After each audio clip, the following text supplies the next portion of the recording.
The Snow Queen in 7 Stories by Hans Christian Andersen.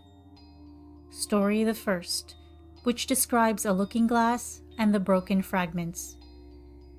You must attend to the commencement of this story, for when we get to the end, we shall know more than we do now about a very wicked hobgoblin. He was one of the very worst, for he was a real demon. One day, when he was in a merry mood, he made a looking glass which had the power of making everything good or beautiful that was reflected in it almost shrink to nothing, while everything that was worthless and bad looked increased in size and worse than ever. The most lovely landscapes appeared like boiled spinach, and the people became hideous and looked as if they stood on their heads and had no bodies. Their countenances were so distorted that no one could recognize them, and even one freckle on the face appeared to spread over the whole of the nose and mouth. The demon said this was very amusing. When a good or pious thought passed through the mind of anyone, it was misrepresented in the glass, and then how the demon laughed at his cunning invention. All who went to the demon's school, for he kept a school, talked everywhere of the wonders they had seen, and declared that people could now, for the first time, see what the world and mankind were really like. They carried the glass about everywhere, till at last there was not a land nor a people who had not been looked at through the distorted mirror. They wanted even to fly with it up to heaven to see the angels, but the higher they flew, the more slippery the glass became, and they could scarcely hold it till at last it slipped from their hands, fell to the earth, and was broken into millions of pieces. But now the looking glass caused more unhappiness than ever, for some of the fragments were not so large as a grain of sand, and they flew about the world into every country. When one of these tiny atoms flew into a person's eye, it stuck there unknown to him, and from that moment he saw everything through a distorted medium, or could see only the worst side of what he looked at, for even the smallest fragment retained the same power which had belonged to the whole mirror. Some few persons even got a fragment of the looking glass in their hearts, and this was very terrible, for their hearts became cold like a lump of ice. A few of the pieces were so large that they could be used as window panes. It would have been a sad thing to look at our friends through them. Other pieces were made into spectacles. This was dreadful for those who wore them, for they could see nothing either rightly or justly. At all this, the wicked demon laughed till his sides shook. It tickled him so to see the mischief he had done. There were still a number of these little fragments of glass floating about in the air, and now you shall hear what happened with one of them.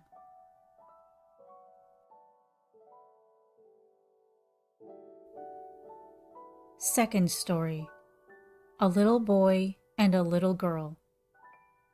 In a large town full of houses and people, there is not room for everybody to have even a little garden. Therefore they are obliged to be satisfied with a few flowers in flower pots. In one of these large towns lived 2 poor children who had a garden something larger and better than a few flower pots. They were not brother and sister, but they loved each other almost as much as if they had been. Their parents lived opposite to each other in 2 garrets, where the roofs of the neighboring houses projected out towards each other, and the water pipe ran between them.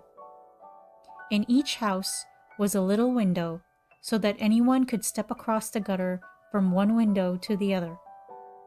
The parents of these children had each a large wooden box in which they cultivated kitchen herbs for their own use, and a little rose bush in each box, which grew splendidly. Now after a while, the parents decided to place these 2 boxes across the water pipe, so that they reached from one window to the other, and looked like 2 banks of flowers.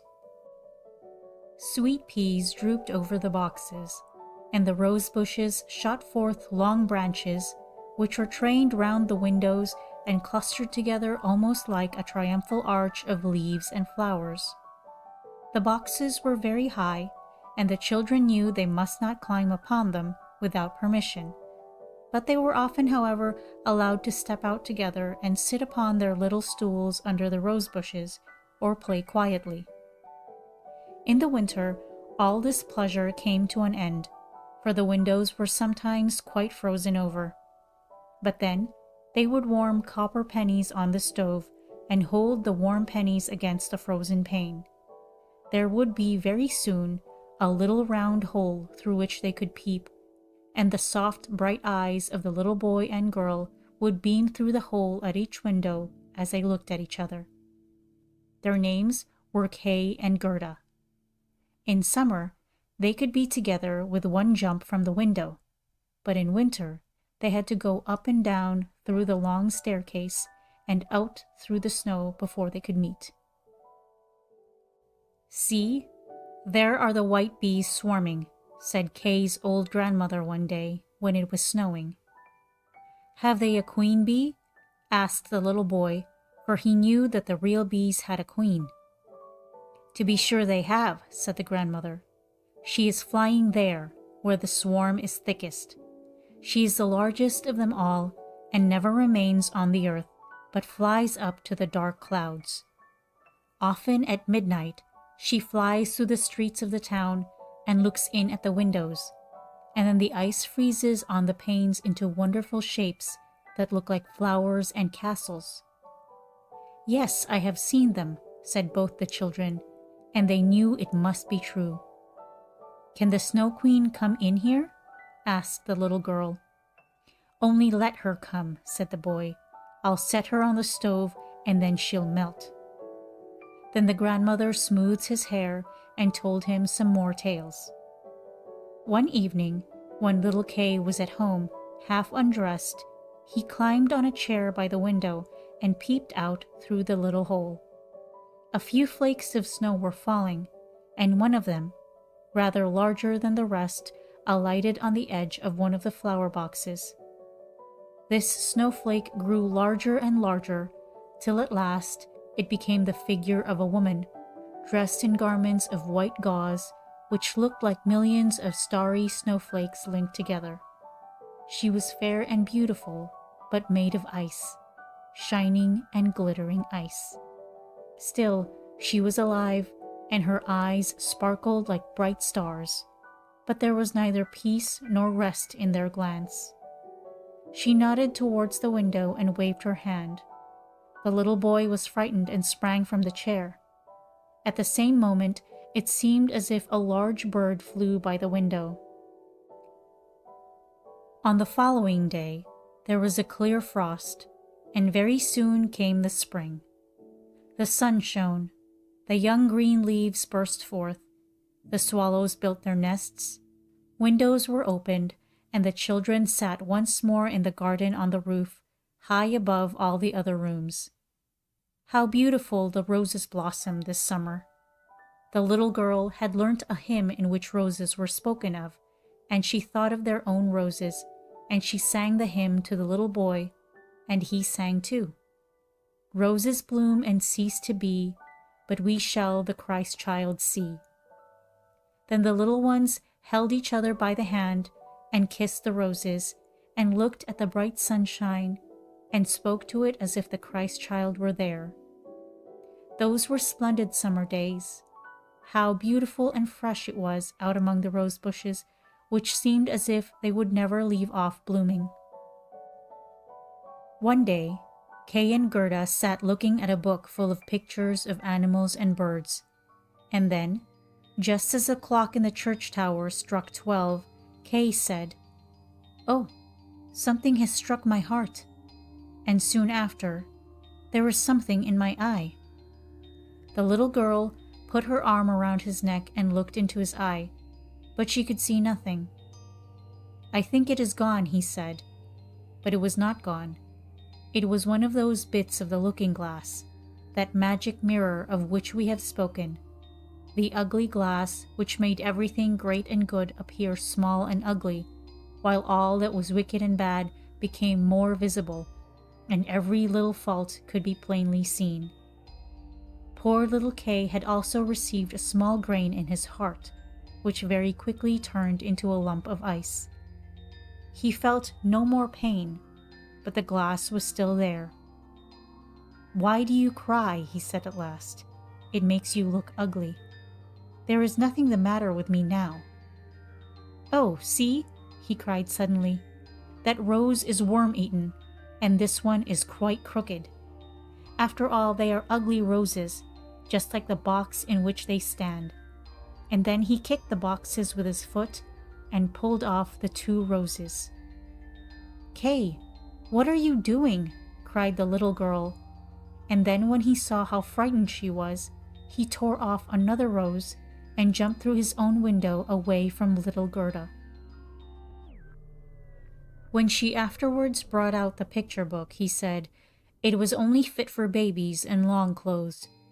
And when grandmother told any stories, he would interrupt her with, "But," or, when he could manage it, he would get behind her chair, put on a pair of spectacles, and imitate her very cleverly to make people laugh.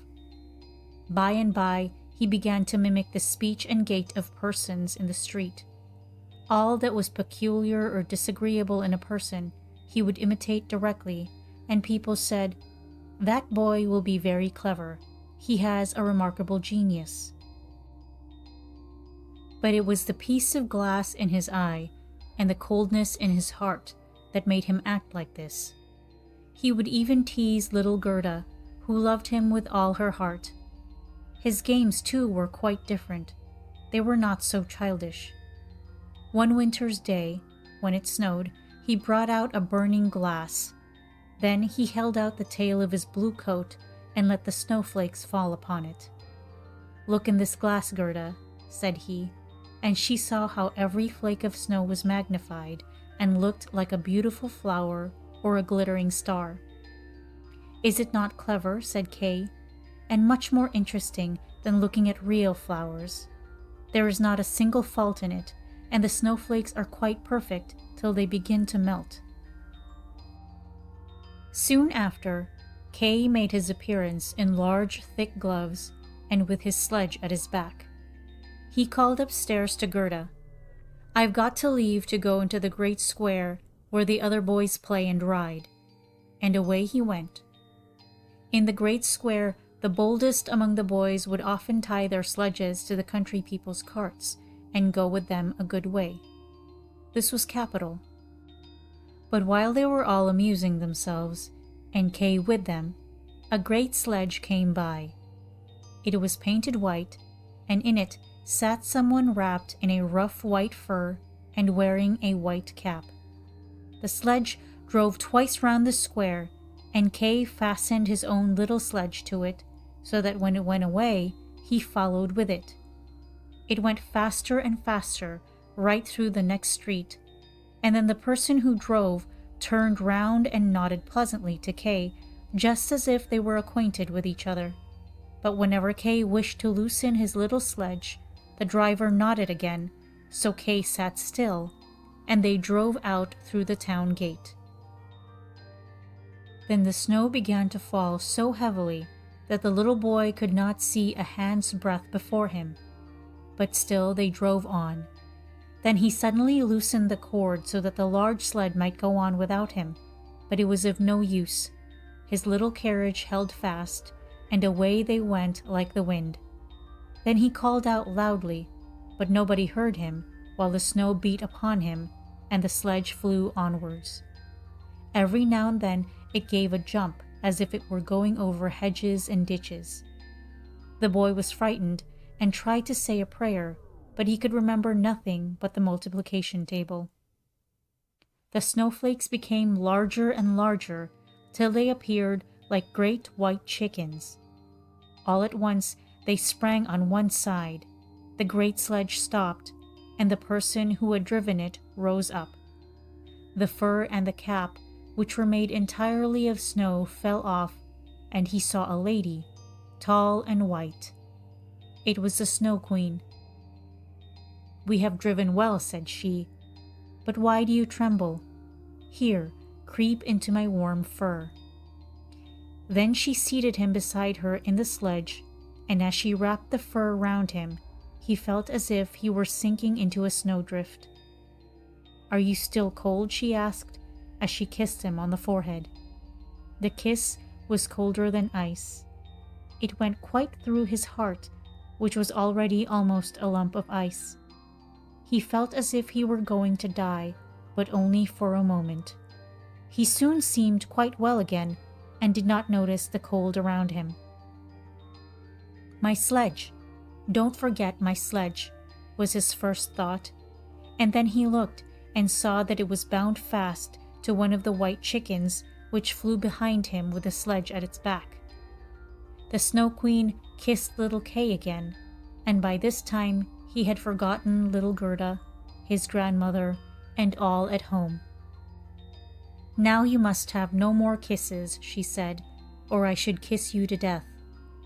Kay looked at her and saw that she was so beautiful he could not imagine a more lovely and intelligent face.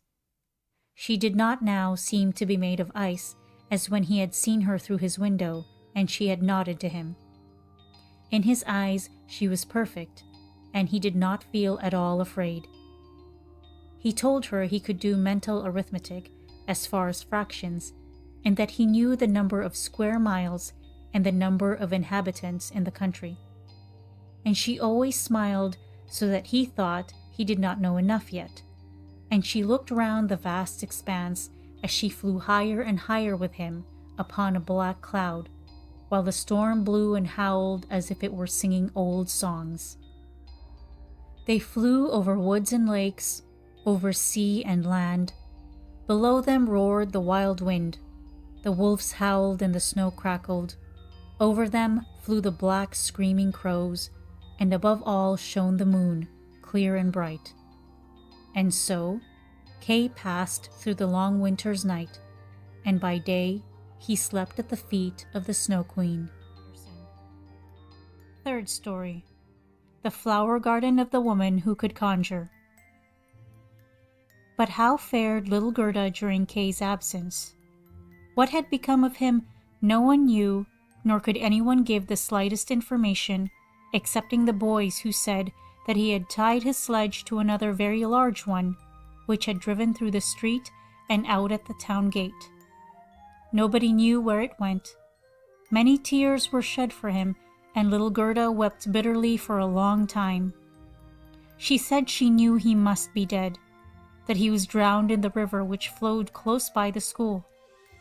Oh, indeed, those long winter days were very dreary. But at last, spring came with warm sunshine. "Kay is dead and gone," said little Gerda. "I don't believe it," said the sunshine. "He is dead and gone," she said to the sparrows. "We don't believe it," they replied. And at last, little Gerda began to doubt herself.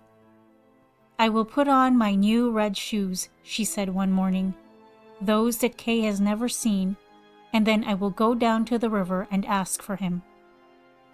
It was quite early when she kissed her old grandmother, who was still asleep. Then she put on her red shoes and went quite alone out of the town gates toward the river. "Is it true that you have taken my little playmate away from me?" said she to the river. "I will give you my red shoes if you will give him back to me."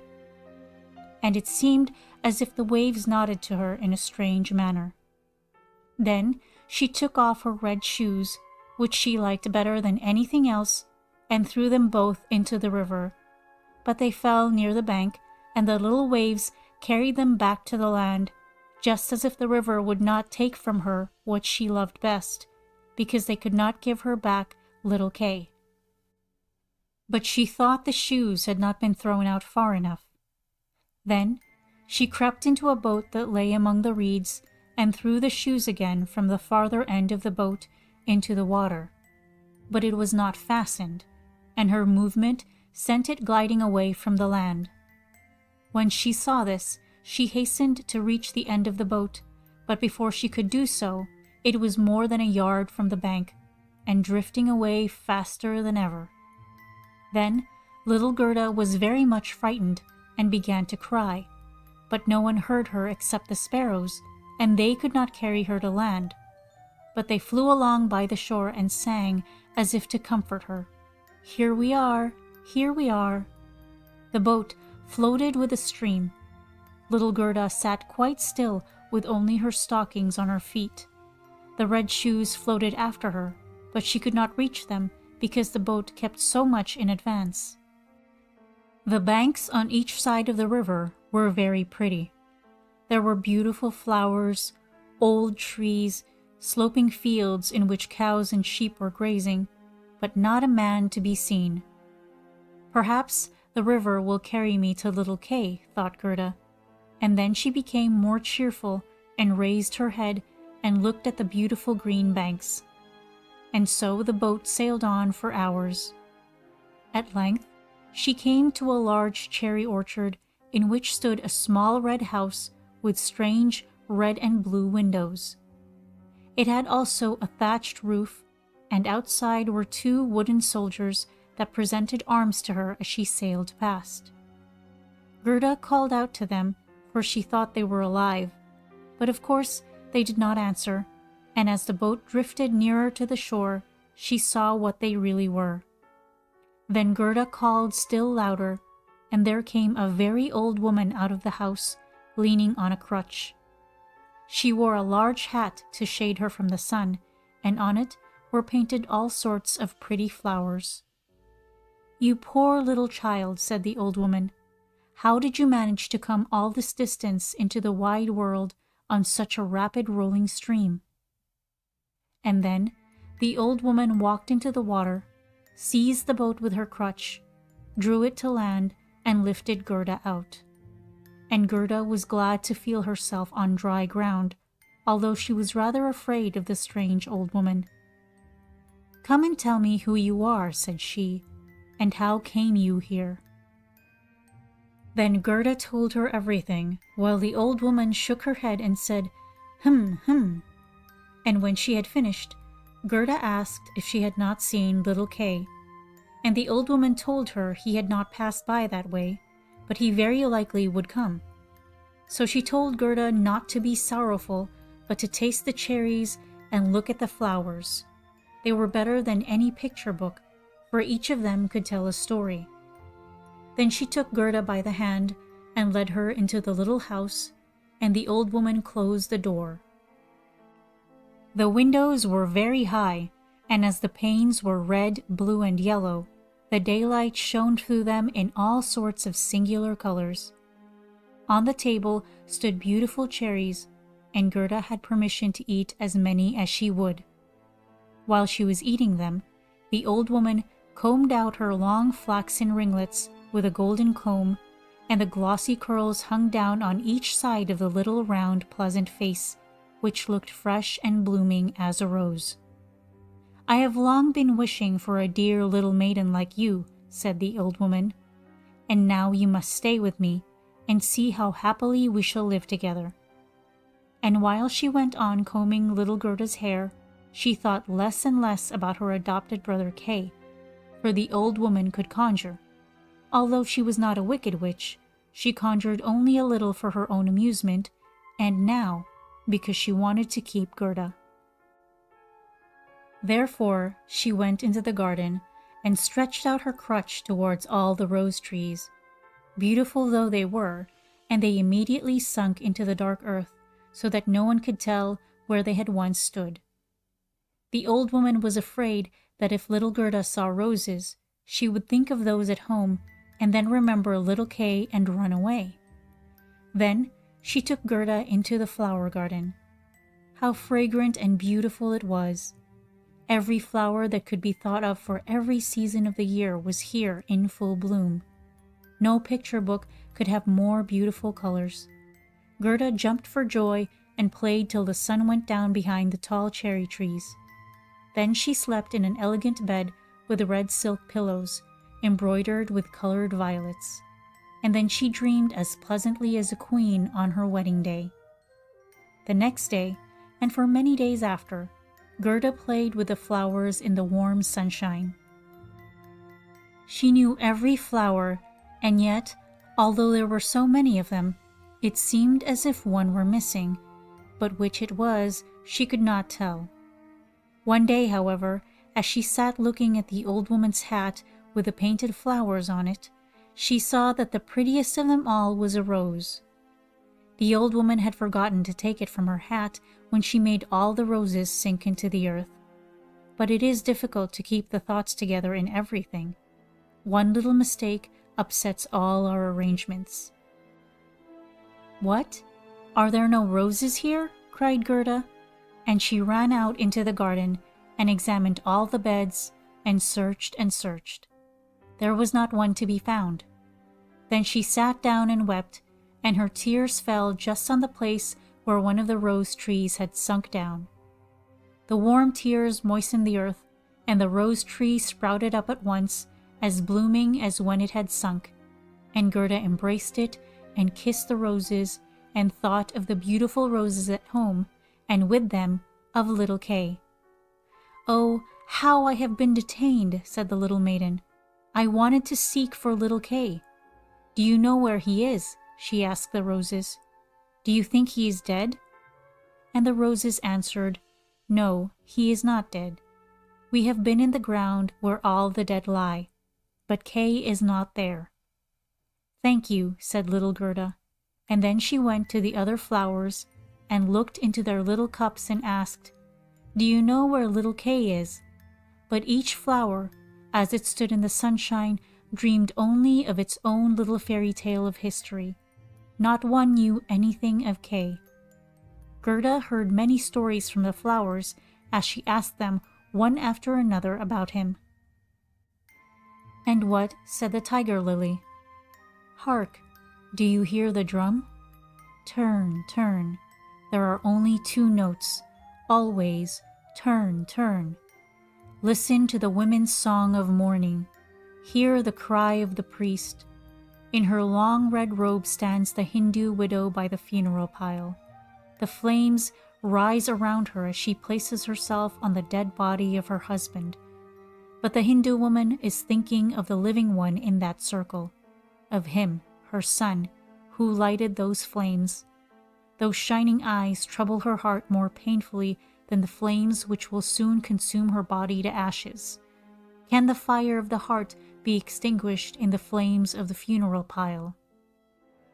"I don't understand that at all," said little Gerda. "That is my story," said the tiger lily. What says the convolvulus? "Near yonder narrow road stands an old knight's castle. Thick ivy creeps over the old ruined walls, leaf over leaf, even to the balcony in which stands a beautiful maiden. She bends over the balustrades and looks up the road. No rose on its stem is fresher than she. No apple blossom wafted by the wind floats more lightly than she moves. Her rich silk rustles as she bends over and exclaims, 'Will he not come?'" "Is it Kay you mean?" asked Gerda. "I'm only speaking of a story of my dream," replied the flower. "What?" said the little snowdrop. "Between two trees a rope is hanging. There is a piece of board upon it. It is a swing. Two pretty little girls in dresses white as snow and with long green ribbons fluttering from their hats are sitting upon it swinging. Their brother, who is taller than they are, stands in the swing. He has one arm round the rope to steady himself. In one hand he holds a little bowl, and in the other a clay pipe. He is blowing bubbles. As the swing goes on, the bubbles fly upward, reflecting the most beautiful varying colors. The last still hangs from the bowl of the pipe and sways in the wind. On goes the swing, and then a little black dog comes running up. He is almost as light as the bubble, and he raises himself on his hind legs and wants to be taken into the swing. But it does not stop, and the dog falls. Then he barks and gets angry. The children stoop towards him, and the bubble bursts. a swinging plank, a light sparkling foam picture. That is my story." "It may be all very pretty what you are telling me," said little Gerda, "but you speak so mournfully, and you do not mention little Kay at all." "What do the hyacinths say?" "There were 3 beautiful sisters, fair and delicate. The dress of one was red, of the second blue, and of the third pure white. Hand in hand they danced in the bright moonlight by the calm lake. But they were human beings, not fairy elves. The sweet fragrance attracted them, and they disappeared in the wood. Here the fragrance became stronger. 3 coffins, in which lay the 3 beautiful maidens, glided from the thickest part of the forest across the lake. The fireflies flew lightly over them like little floating torches. Do the dancing maidens sleep, or are they dead? The scent of the flower says that they are corpses. The evening bell tolls their knell." "You make me quite sorrowful," said little Gerda. "Your perfume is so strong you make me think of the dead maidens." Is little Kay really dead then?" "The roses have been in the earth, and they say no." "Cling clang," tolled the hyacinth bells. "We are not tolling for little Kay. We do not know him. We sing our song, the only one we know." Then Gerda went to the buttercups that were glittering among the bright green leaves. "You are little bright suns," said Gerda. "Tell me if you know where I can find my playfellow." And the buttercups sparkled gaily and looked again at Gerda. What song could the buttercups sing? It was not about Kay. The bright warm sun shone on a little court on the first warm day of spring. His bright beams rested on the white walls of the neighboring house, and close by bloomed the first yellow flower of the season, glittering like gold in the sun's warm ray. An old woman sat in her armchair at the house door, and her granddaughter, a poor and pretty servant maid, came to see her for a short visit. When she kissed her grandmother, there was gold everywhere. The gold of the heart in that holy kiss. It was a golden morning. There was gold in the beaming sunlight, gold in the leaves of the lowly flower, and on the lips of the maiden. "There, that is my story," said the buttercup. "My poor old grandmother," sighed Gerda. "She is longing to see me, and grieving for me as she did for little Kay. But I shall soon go home now, and take little Kay with me. It is no use asking the flowers. They know only their own songs, and can give me no information." And then she tucked up her little dress that she might run faster. But the narcissus caught her by the leg as she was jumping over it, so she stopped and looked at the tall yellow flower and said, "Perhaps you may know something." Then she stooped down quite close to the flower and listened. And what did he say? "I can see myself. I can see myself," said the narcissus. "Oh, how sweet is my perfume. Up in a little room with a bow window stands a little dancing girl, half undressed. She stands sometimes on one leg and sometimes on both, and looks as if she would tread the whole world under her feet. She is nothing but a delusion. She is pouring water out of a teapot on a piece of stuff which she holds in her hand. It is her bodice. Cleanliness is a good thing, she says. Her white dress hangs on a peg. It has also been washed in the teapot and dried on the roof. She puts it on and ties a saffron-colored handkerchief round her neck, which makes the dress look whiter. See how she stretches out her legs as if she were showing off on a stem. I can see myself. I can see myself." "What do I care for all that?" said Gerda. "You need not tell me such stuff." And then she ran to the other end of the garden. The door was fastened, but she pressed against the rusty latch, and it gave way. The door sprang open, and little Gerda ran out with bare feet into the wide world. She looked back 3 times, but no one seemed to be following her. At last, she could run no longer, so she sat down to rest on a great stone, and when she looked round, she saw that the summer was over, and autumn was very far advanced. She had known nothing of this in the beautiful garden, where the sun shone and the flowers grew all the year round. "Oh, how I have wasted my time," said little Gerda. "It is autumn. I must not rest any longer." And she rose up to go on. But her little feet were wounded and sore, and everything around her looked so cold and bleak. The long willow leaves were quite yellow. The dewdrops fell like water, leaf after leaf dropped from the trees. The sloe-thorn alone still bore fruit, but the sloes were sour and set the teeth on edge. Oh, how dark and weary the whole world appeared. Fourth story. The Prince and Princess.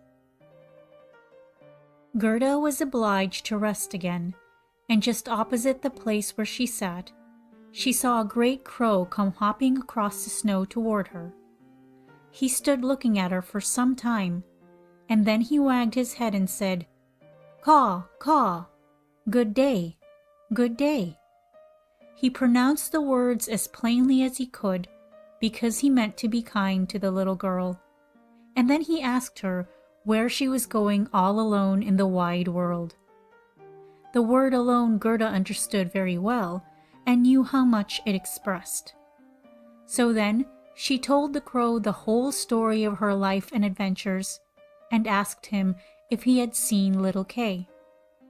The crow nodded his head very gravely and said, "Perhaps I have. It may be." "No, do you think you have?" cried little Gerda, and she kissed the crow and hugged him almost to death with joy. "Gently, gently," said the crow. "I believe I know. I think it may be Little Kay, but he has certainly forgotten you by this time for the princess." "Does he live with a princess?" asked Gerda. "Yes. Listen," replied the crow. "But it is so difficult to speak your language.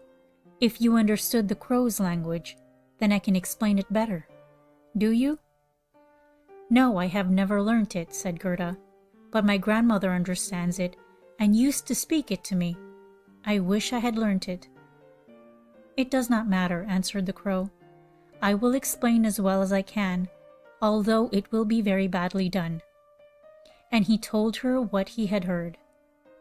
"In this kingdom where we now are," said he, "there lives a princess who is so wonderfully clever that she has read all the newspapers in the world and forgotten them too, although she is so clever. A short time ago, as she was sitting on her throne, which people say is not such an agreeable seat as is often supposed, she began to sing a song which commences in these words, 'Why should I not be married?' 'Why not indeed?' said she, and so she determined to marry if she could find a husband who knew what to say when he was spoken to, and not one who could only look grand, for that was so tiresome. Then she assembled all her court ladies together at the beat of the drum, and when they heard of her intentions, they were very much pleased. 'We are so glad to hear it,' said they. 'We were talking about it ourselves the other day.' 'You may believe that every word I tell you is true,' said the crow, 'for I have a tame sweetheart who goes freely about the palace, and she told me all this.' Of course, his sweetheart was a crow, for birds of a feather flock together, and one crow always chooses another crow. Newspapers were published immediately, with a border of hearts and the initials of the princess among them. They gave notice that every young man who was handsome was free to visit the castle and speak with the princess, and those who could reply loud enough to be heard when spoken to were to make themselves quite at home at the palace. But the one who spoke best would be chosen as a husband for the princess. Yes, yes, you may believe me, it is all as true as I sit here," said the crow. The people came in crowds. There was a great deal of crushing and running about, but no one succeeded either on the first or second day. They could all speak very well while they were outside in the streets, but when they entered the palace gates and saw the guards in silver uniforms, and the footmen in their golden livery on the staircase, and the great halls lighted up, they became quite confused.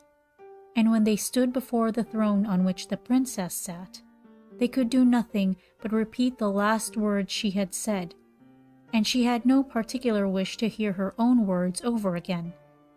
It was just as if they had all taken something to make them sleepy while they were in the palace, for they did not recover themselves nor speak till they got back again into the street. There was quite a long line of them, reaching from the town gate to the palace. I went myself to see them, said the crow. They were hungry and thirsty, for at the palace they did not get even a glass of water. Some of the wisest had taken a few slices of bread and butter with them, but they did not share it with their neighbors. They thought if they went in to see the princess looking hungry, there would be a better chance for themselves. But Kay, tell me about little Kay, said Gerda. Was he amongst the crowd? Stop a bit. We are just coming to him. It was on the third day. There came marching cheerfully along to the palace a little personage without horses or carriage, his eyes sparkling like yours. He had beautiful long hair, but his clothes were very poor. That was Kay, said Gerda joyfully. Oh, then I have found him. And she clapped her hands. He had a little knapsack on his back, added the crow. No, it must have been his sledge, said Gerda, for he went away with it. It may have been so, said the crow. I did not look at it very closely, but I know from my tame sweetheart that he passed through the palace gates, saw the guards in their silver uniform and the servants in their liveries of gold on the stairs, but he was not in the least embarrassed. It must be very tiresome to stand on the stairs, he said. I prefer to go in. The rooms were blazing with light.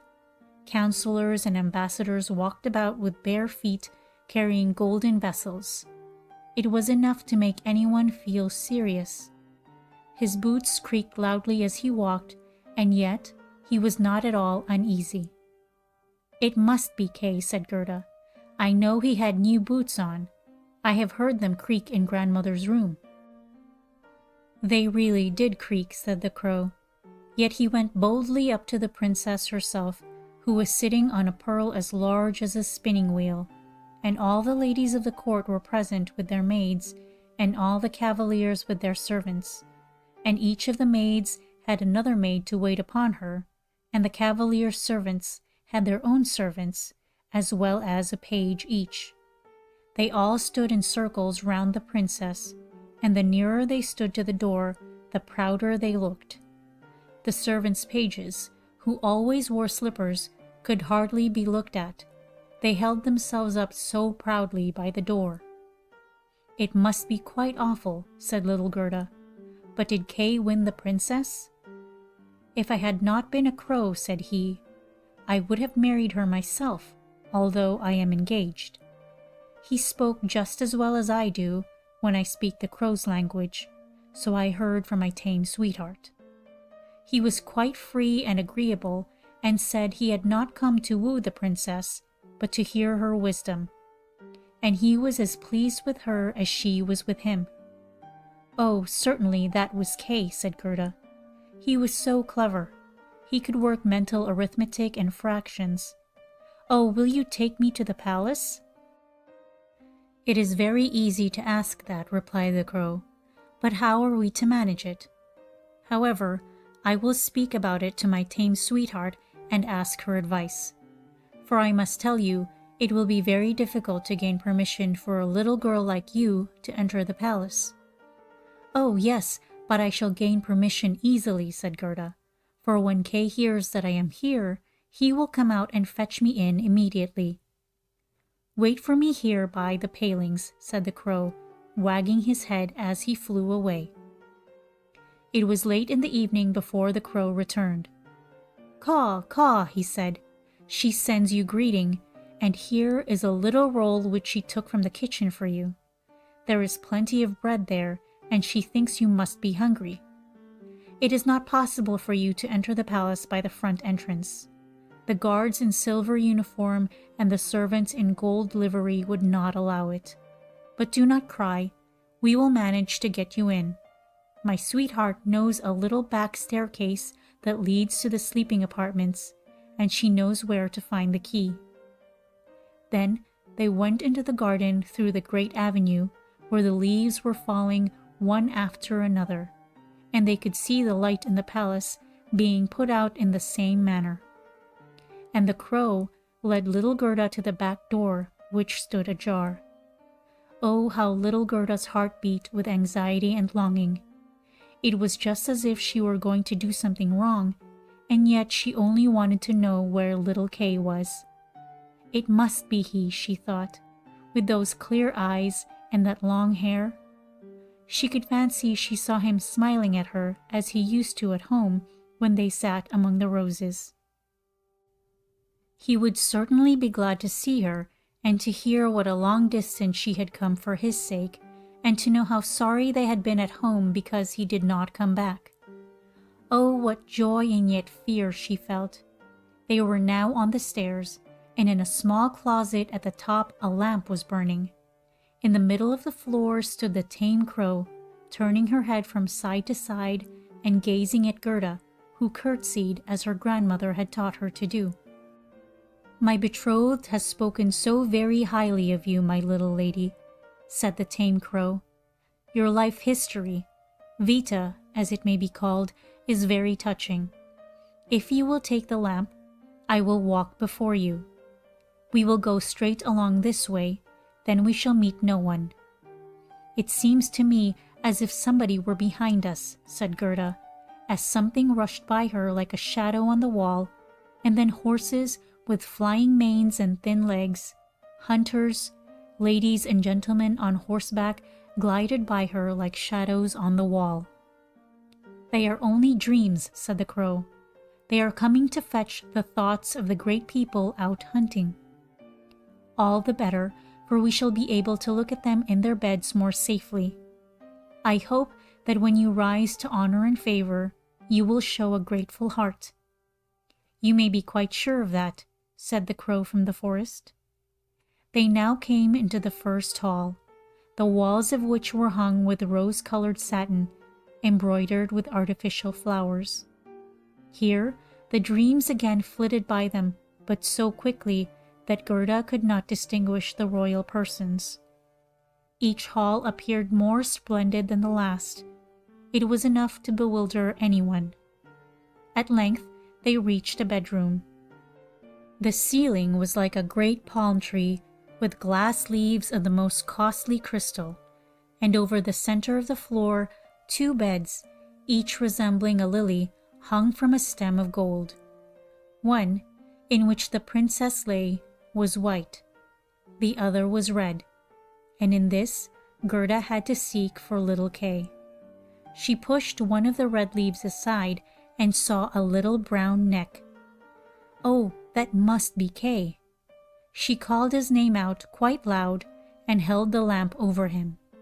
The dreams rushed back into the room on horseback. He woke and turned his head round. It was not little Kay. The prince was only like him in the neck. Still, he was young and pretty. Then the princess peeped out of her white lily bed and asked what was the matter.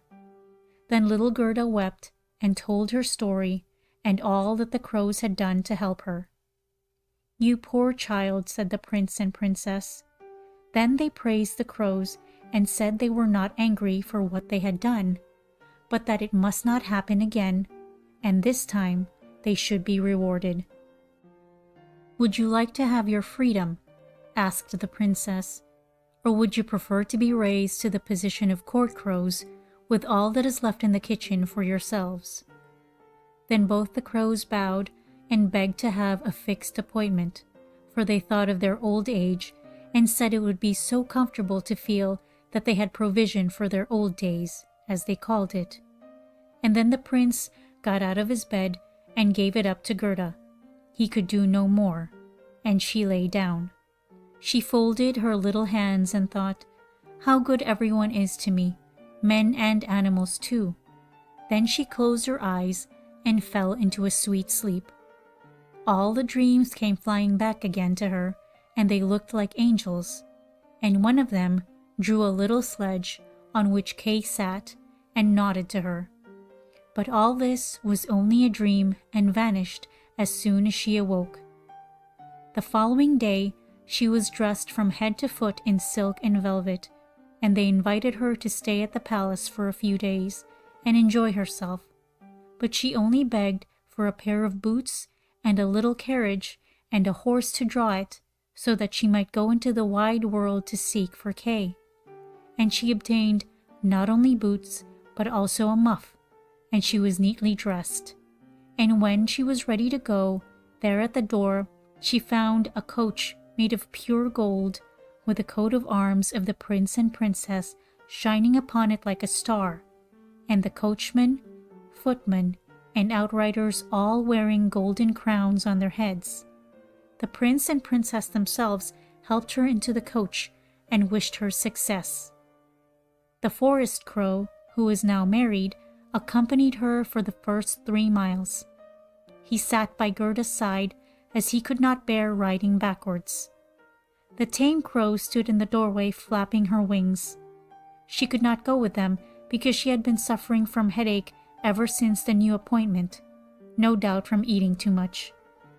The coach was well stored with sweet cakes, and under the seat were fruit and gingerbread nuts. "Farewell, farewell," cried the prince and princess, and little Gerda wept, and the crow wept. And then, after a few miles, the crow also said farewell, and this was the saddest parting. However, he flew to a tree and stood flapping his black wings as long as he could see the coach, which glittered in the bright sunshine.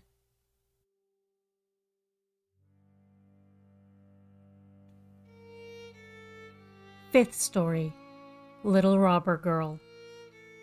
The coach drove on through a thick forest, where it lighted up the way like a torch and dazzled the eyes of some robbers who could not bear to let it pass them unmolested. "It is gold! It is gold!" cried they, rushing forward and seizing the horses. Then they struck the little jockeys, the coachman and the footman dead, and pulled little Gerda out of the carriage. "She is fat and pretty, and she has been fed with the kernels of nuts," said the old robber woman, who had a long beard and eyebrows that hung over her eyes. "She is as good as a little lamb. How nice she will taste." And as she said this, she drew forth a shining knife that glittered horribly. "Oh!" screamed the old woman the same moment, for her own daughter, who held her back, had bitten her in the ear. She was a wild and naughty girl, and the mother called her an ugly thing, and had not time to kill Gerda. "She shall play with me," said the little robber girl. "She shall give me her muff and her pretty dress, and sleep with me in my bed." And then she bit her mother again, and made her spring in the air and jump about. And all the robbers laughed and said, "See how she is dancing with her young cub." "I will have a ride in the coach," said the little robber girl, and she would have her own way, for she was so self-willed and obstinate. She and Gerda seated themselves in the coach and drove away over stumps and stones into the depths of the forest. The little robber girl was about the same size as Gerda, but stronger. She had broader shoulders and a darker skin. Her eyes were quite black, and she had a mournful look. She clasped little Gerda round the waist and said, "They shall not kill you as long as you don't make us vexed with you. I suppose you are a princess?" "No," said Gerda, and then she told her all her history and how fond she was of little Kay. The robber girl looked earnestly at her, nodded her head slightly, and said, "They shan't kill you, even if I do get angry with you, for I will do it myself." And then she wiped Gerda's eyes and stuck her own hands in the beautiful muff which was so soft and warm. The coach stopped in the courtyard of a robber's castle, the walls of which were cracked from top to bottom. Ravens and crows flew in and out of the holes and crevices, while great bulldogs, either of which looked as if they could swallow a man, were jumping about. But they were not allowed to bark. In the large and smoky hall, a bright fire was burning on the stone floor. There was no chimney, so the smoke went up to the ceiling and found a way out for itself. Soup was boiling in a large cauldron, and hares and rabbits were roasting on the spit. "You shall sleep with me and all my little animals tonight," said the robber girl after they had something to eat and drink. So she took Gerda to a corner of the hall where some straw and carpets were laid down. Above them, on laths and perches, were more than 100 pigeons, who all seemed to be asleep, although they moved slightly when the two little girls came near them. "These all belong to me," said the robber girl, and she seized the nearest to her, held it by the feet, and shook it till it flapped its wings. "Kiss it," cried she, flapping it in Gerda's face.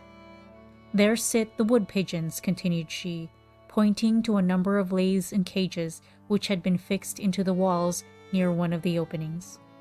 Both rascals would fly away directly if they were not closely locked up. "And here is my old sweetheart, Bah!" And she dragged out a reindeer by the horn. He wore a bright copper ring round his neck and was tied up. We are obliged to hold him tight too, or else he would run away from us also.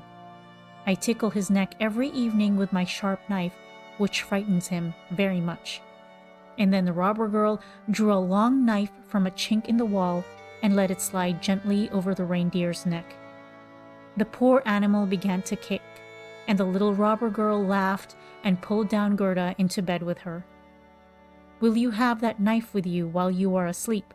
asked Gerda, looking at it in great fright. "I always sleep with a knife by me," said the robber girl. "No one knows what may happen. But now tell me again all about Little Kay and why you went out into the world." Then Gerda repeated her story over again, while the wood pigeons in the cage over her cooed and the other pigeons slept. The little robber girl put one arm across Gerda's neck and held the knife in the other, and was soon fast asleep and snoring. But Gerda could not close her eyes at all, and she knew not whether she was to live or die. The robbers sat round the fire singing and drinking, and the old woman stumbled about. It was a terrible sight for a little girl to witness. Then the wood pigeons said, "Coo, coo, we have seen Little Kay." A white fowl carried his sledge, and he sat in the carriage of the Snow Queen, which drove through the wood while we were lying in our nest. She blew upon us, and all the young ones died excepting us two. Coo, coo. "What are you saying up there?" cried Gerda. "Where was the Snow Queen going? Do you know anything about it?" "She was most likely traveling to Lapland, where there is always snow and ice. Ask the reindeer that is fastened up there with a rope." "Yes, there is always snow and ice," said the reindeer, "and it is a glorious place. You can leap and run about freely on the sparkling ice plains. The Snow Queen has her summer tent there, but her strong castle is at the North Pole on an island called Spitzbergen." "Oh, Kay, Little Kay," sighed Gerda. "Lie still," said the robber girl, "or I shall run my knife into your body." In the morning, Gerda told her all that the wood pigeons had said, and the little robber girl looked quite serious and nodded her head and said, "That is all talk. That is all talk. Do you know where Lapland is?" she asked the reindeer. "Who should know better than I do?" said the animal, while his eyes sparkled. "I was born and brought up there, and used to run about the snow-covered plains." "Now listen," said the robber girl. "All our men are gone away. Only Mother is here, and here she will stay. But at noon she always drinks out of a great bottle, and afterwards sleeps for a little while. And then I'll do something for you." Then she jumped out of bed, clasped her mother round the neck and pulled her by the beard, crying, "My own little nanny goat, good morning." Then her mother filliped her nose till it was quite red, yet she did it all for love. When the mother had drunk out of the bottle and was gone to sleep, the little robber maiden went to the reindeer and said, "I should like very much to tickle your neck a few times more with my knife, for it makes you look so funny. But never mind, I will untie your cord and set you free so that you may run away to Lapland. But you must make good use of your legs and carry this little maiden to the castle of the Snow Queen, where her playfellow is. You have heard what she told me, for she spoke loud enough, and you were listening." Then the reindeer jumped for joy, and the little robber girl lifted Gerda on his back and had the forethought to tie her on, and even to give her her own little cushion to sit on. "Here are your fur boots for you," said she, "for it will be very cold, but I must keep the muff, it is so pretty. However, you shall not be frozen for the want of it. Here are my mother's large warm mittens. They will reach up to your elbows. Let me put them on. There, now your hands look just like my mother's." But Gerda wept for joy. "I don't like to see you fret," said the little robber girl. "You ought to look quite happy now. And here are 2 loaves and a ham so that you need not starve." These were fastened on the reindeer, and then the little robber maiden opened the door, coaxed in all the great dogs, and then cut the string with which the reindeer was fastened with her sharp knife and said, "Now run, but mind you take good care of the little girl." And then Gerda stretched out her hand with the great mitten on it towards the little robber girl and said, "Farewell." And away flew the reindeer, over stumps and stones, through the great forest, over marshes and plains as quickly as he could. The wolves howled and the ravens screamed, while up in the sky quivered red lights like flames of fire. "There are my old northern lights," said the reindeer. "See how they flash?" And he ran on day and night still faster and faster. But the loaves and the ham were all eaten by the time they reached Lapland. 6th story. The Lapland Woman and the Finland Woman. They stopped at a little hut. It was very mean looking. The roof sloped nearly down to the ground, and the door was so low that the family had to creep in on their hands and knees when they went in and out. There was no one at home but an old Lapland woman who was cooking fish by the light of a train oil lamp. The reindeer told her all about Gerda's story, after having first told his own, which seemed to him the most important. But Gerda was so pinched with a cold that she could not speak. "Oh, you poor things," said the Lapland woman. "You have a long way to go yet. You must travel more than 100 miles farther to Finland. The Snow Queen lives there now, and she burns Bengal lights every evening. I will write a few words on a dried stockfish, for I have no paper, and you can take it from me to the Finland woman who lives there. She can give you better information than I can." So when Gerda was warmed and had taken something to eat and drink, the woman wrote a few words on the dried fish and told Gerda to take great care of it. Then she tied her again on the reindeer, and he set off at full speed. Flash, flash, went the beautiful blue northern lights in the air the whole night long, and at length they reached Finland and knocked at the chimney of the Finland woman's hut, for it had no door above the ground. They crept in, but it was so terribly hot inside that the woman wore scarcely any clothes. She was small and very dirty looking. She loosened little Gerda's dress and took off the fur boots and the mittens, or Gerda would have been unable to bear the heat. And then she placed a piece of ice on the reindeer's head and read what was written on the dried fish. After she had read it 3 times, she knew it by heart, so she popped the fish into the soup saucepan as she knew it was good to eat, and she never wasted anything. The reindeer told his own story first, and then little Gerda's, and the Finlander twinkled with her clever eyes, but she said nothing. "You are so clever," said the reindeer. "I know you can tie all the winds of the world with a piece of twine. If a sailor unties one knot, he has a fair wind. When he unties the second, it blows hard. But if the third and fourth are loosened, then comes a storm which will root up whole forests. Cannot you give this little maiden something which will make her as strong as 12 men to overcome the Snow Queen?" "The power of 12 men," said the Finland woman. "That would be of very little use." But she went to a shelf and took down and unrolled a large skin on which were inscribed wonderful characters, and she read till the perspiration ran down from her forehead. But the reindeer begged so hard for little Gerda, and Gerda looked at the Finland woman with such beseeching, tearful eyes that her own eyes began to twinkle again. So she drew the reindeer into a corner and whispered to him, while she laid a fresh piece of ice on his head. "Little Kay is really with the Snow Queen, but he finds everything there so much to his taste and his liking that he believes it is the finest place in the world. But this is because he has a piece of broken glass in his heart and a little piece of glass in his eye.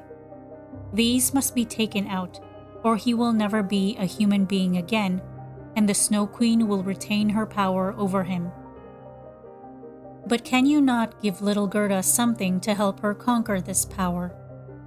"I can give her no greater power than she has already," said the woman. "Don't you see how strong that is? How men and animals are obliged to serve her, and how well she has got through this world, barefooted as she is? She cannot receive any power from me greater than she now has, which consists in her own purity and innocence of heart. If she cannot herself obtain access to the Snow Queen and remove the glass fragments from little Kay, we can do nothing to help her. 2 miles from here, the Snow Queen's garden begins. You can carry the little girl so far and set her down by the large bush which stands in the snow, covered with red berries. Do not stay gossiping, but come back here as quickly as you can." Then the Finland woman lifted little Gerda upon the reindeer, and he ran away with her as quickly as he could. "Oh, I have forgotten my boots and my mittens," cried little Gerda, as soon as she felt the cutting cold. But the reindeer dared not stop, so he ran on till he reached the bush with the red berries. Here he set Gerda down and he kissed her, and the great bright tears trickled over the animal's cheeks. Then he left her and ran back as fast as he could. There stood poor Gerda, without shoes, without gloves, in the midst of cold, dreary, ice-bound Finland. She ran forward as quickly as she could, when a whole regiment of snowflakes came round her. They did not, however, fall from the sky, which was quite clear and glittering with the northern lights. The snowflakes ran along the ground, and the nearer they came to her, the larger they appeared. Gerda remembered how large and beautiful they looked through the burning glass, but these were really larger and much more terrible, for they were alive and were the guards of the Snow Queen and had the strangest shapes. Some were like great porcupines, others like twisted serpents with their heads stretching out, and some few were like little fat bears with their hair bristled.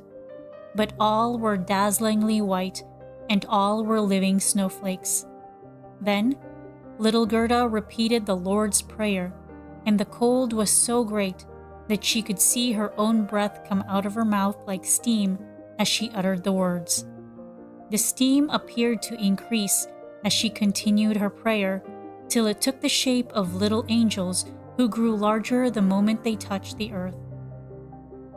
They all wore helmets on their heads and carried spears and shields. Their number continued to increase more and more, and by the time Gerda had finished her prayers, a whole legion stood round her. They thrust their spears into the terrible snowflakes so that they shivered into 100 pieces, and little Gerda could go forward with courage and safety. The angels stroked her hands and feet so that she felt the cold less, and she hastened on to the Snow Queen's castle. But now, we must see what Kay is doing. In truth, he thought not of little Gerda, and never supposed she could be standing in the front of the palace. 7th story, of the Palace of the Snow Queen and what happened there at last. The walls of the palace were formed of drifted snow, and the windows and doors of the cutting winds. There were more than 100 rooms in it, all as if they had been formed with snow blown together. The largest of them extended for several miles. They were all lighted up by the vivid light of the Aurora, and they were so large and empty, so icy cold and glittering. There were no amusements here, not even a little bear's ball, when the storm might have been the music, and the bears could have danced on their hind legs and shown their good manners. There were no pleasant games of snapdragon, or touch, or even a gossip over the tea table for the young lady foxes. Empty, vast, and cold were the halls of the Snow Queen. The flickering flame of the northern lights could be plainly seen, whether they rose high or low in the heavens, from every part of the castle. In the midst of its empty, endless hall of snow was a frozen lake, broken on its surface into 1,000 forms. Each piece resembled another, from being in itself perfect as a work of art. And in the center of this lake sat the Snow Queen when she was at home. She called the lake the Mirror of Reason, and said that it was the best, and indeed the only one in the world. Little Kay was quite blue with cold, indeed almost black, but he did not feel it, for the Snow Queen had kissed away the icy shiverings, and his heart was already a lump of ice. He dragged some sharp, flat pieces of ice to and fro, and placed them together in all kinds of positions, as if he wished to make something out of them. Just as we try to form various figures with little tablets of wood, which we call a Chinese puzzle. Kay's fingers were very artistic. It was the icy game of reason at which he played, and in his eyes the figures were very remarkable and of the highest importance. This opinion was owing to the piece of glass still sticking in his eye. He composed many complete figures, forming different words, but there was one word he never could manage to form, although he wished it very much. It was the word eternity. The Snow Queen had said to him, "When you can find out this, you shall be your own master, and I will give you the whole world and a new pair of skates." But he could not accomplish it. "Now, I must hasten away to warmer countries," said the Snow Queen. "I will go and look into the black craters of the tops of burning mountains, Etna and Vesuvius as they are called. I shall make them look white, which will be good for them, and for the lemons and the grapes." And away flew the Snow Queen, leaving little Kay quite alone in the great hall, which was so many miles in length. So he sat and looked at his pieces of ice, and was thinking so deeply, and sat so still, that anyone might have supposed he was frozen. Just at this moment, it happened that little Gerda came through the great door of the castle. Cutting winds were raging around her, but she offered up a prayer, and the winds sank down as if they were going to sleep, and she went on till she came to the large empty hall and caught sight of Kay. She knew him directly. She flew to him and threw her arms round his neck and held him fast while she exclaimed, "Kay, dear little Kay, I have found you at last." But he sat quite still, stiff and cold. Then little Gerda wept hot tears, which fell on his breast and penetrated into his heart and thawed the lump of ice and washed away the little piece of glass which had stuck there. Then he looked at her and she sang, "Roses bloom and cease to be, but we shall the Christ child see." Then Kay burst into tears, and he wept so that the splinter of glass swam out of his eye. Then he recognized Gerda and said joyfully, "Gerda, dear little Gerda, where have you been all this time, and where have I been?" And he looked all around him and said, "How cold it is, and how large and empty it all looks." And he clung to Gerda, and she laughed and wept for joy. It was so pleasing to see them that the pieces of ice even danced about. And when they were tired and went to lie down, they formed themselves into the letters of the word which the Snow Queen had said he must find out before he could be his own master and have the whole world and a pair of new skates. Then Gerda kissed his cheeks, and they became blooming, and she kissed his eyes, and they shone like her own. And she kissed his hands and his feet, and then he became quite healthy and cheerful. The Snow Queen might come home now when she pleased, for there stood his certainty of freedom in the word she wanted, written in the shining letters of ice. Then they took each other by the hand and went forth from the great palace of ice. They spoke of the grandmother and of the roses on the roof, and as they went on, the winds were at rest and the sun burst forth.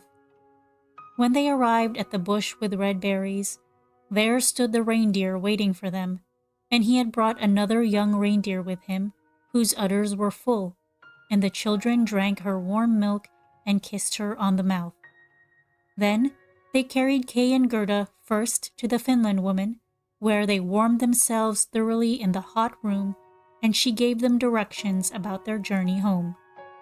Next, they went to the Lapland woman, who had made some new clothes for them and put their sleighs in order. Both the reindeer ran by their side and followed them as far as the boundaries of the country where the first green leaves were budding. And here they took leave of the two reindeer and the Lapland woman, and all said farewell. Then the birds began to twitter, and the forest too was full of green young leaves, and out of it came a beautiful horse which Gerda remembered, for it was one which had drawn the golden coach. A young girl was riding upon it, with a shining red cap on her head and pistols in her belt. It was the little robber maiden, who had got tired of staying at home. She was going first to the north, and if that did not suit her, she meant to try some other part of the world. She knew Gerda directly, and Gerda remembered her. It was a joyful meeting. "You are a fine fellow to go gadding about in this way," said she to little Kay. "I should like to know whether you deserve that anyone should go to the end of the world to find you." But Gerda patted her cheeks and asked after the prince and princess. "They are gone to foreign countries," said the robber girl. "And the crow?" asked Gerda. "Oh, the crow is dead," she replied. "His tame sweetheart is now a widow and wears a bit of black worsted round her leg. She mourns very pitifully, but it is all stuff. But now tell me how you managed to get him back." Then Gerda and Kay told her all about it. "Snip, snap, snare, it's all right at last," said the robber girl. Then she took both their hands and promised that if she ever should pass through the town, she would call and pay them a visit. And then she rode away into the wide world. But Gerda and Kay went hand in hand towards home, and as they advanced, spring appeared more lovely with its green verdure and its beautiful flowers. Very soon they recognized the large town where they lived, and the tall steeples of the church in which the sweet bells were ringing a merry peal as they entered it and found their way to their grandmother's door. They went upstairs into the little room where all looked just as it used to do. The old clock was going tick, tick, and the hands pointed to the time of day. But as they passed through the door into the room, they perceived that they were both grown up and become a man and woman. The roses out on the roof were in full bloom and peeped in at the window, and there stood the little chairs on which they had sat when children, and Kay and Gerda seated themselves each on their own chair and held each other by the hand, while the cold, empty grandeur of the Snow Queen's palace vanished from their memories like a painful dream. The grandmother sat in God's bright sunshine, and she read aloud from the Bible, "Except ye become as little children, ye shall in no wise enter into the kingdom of God." And Kay and Gerda looked into each other's eyes, and all at once understood the words of the old song, "Roses bloom and cease to be, but we shall the Christ child see." And they both sat there, grown up, yet children at heart, and it was summer, warm, beautiful summer.